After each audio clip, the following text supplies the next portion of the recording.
ഇന്നത്തെ വീഡിയോ നമ്മുടെ കൃഷിയുടെ ഹാർവെസ്റ്റിങ്ങോ പൂക്കളോ ഒന്നും അല്ല കേട്ടോ.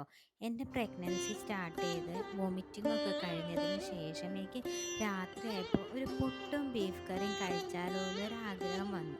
അപ്പോൾ അതേ എൻ്റെ അരുണേട്ടൻ എനിക്ക് വേണ്ടിയിട്ട് പുട്ടും ബീഫ് കറി ഉണ്ടാക്കുന്ന തിരക്കിലാണ്. അരുണേട്ടൻ നന്നായിട്ട് കുക്ക് ചെയ്യും കേട്ടോ. അതെൻ്റെ വലിയൊരു ഭാഗ്യമാണ്. നമുക്കിപ്പോൾ നമ്മളിൽ ആരെങ്കിലും ഒരാൾ വയ്യാതെ ആയാലും ഒരാൾക്ക് കുക്ക് ചെയ്യാൻ അറിയട്ടോ. അതായത് ഇപ്പോൾ ഞാൻ വയ്യാതെ ആയാൽ അരുണേട്ടൻ എനിക്ക് കുക്ക് ചെയ്ത് തരും, അരുണേട്ടൻ വയ്യാതെ ആയാൽ ഞാനും ചെയ്ത് കൊടുക്കും കേട്ടോ. അപ്പോൾ അങ്ങനെ പരസ്പരം അണ്ടർസ്റ്റാൻഡിങ്ങിലുള്ളൊരു കുക്കിങ്ങും കെയറിങ്ങും ഒക്കെ എന്തോ ഭാഗ്യം കൊണ്ട് ലൈഫിൽ അത് കിട്ടിയിട്ടുണ്ട് കേട്ടോ. അപ്പോൾ അരുണേട്ടൻ നല്ല അടിപൊളി ബീഫ് ഉണ്ടാക്കിയിട്ടുണ്ട്, നല്ല ചൂട് പുട്ട് ഉണ്ടാക്കിയിട്ടുണ്ട്. അപ്പോൾ എന്തായാലും ഞങ്ങൾ പുട്ടും ബീഫ് കറിയൊക്കെ ഒന്ന് കഴിച്ചു നോക്കട്ടെ കേട്ടോ. പുട്ടും ബീഫ് കറി നല്ല കോമ്പിനേഷനാണ്.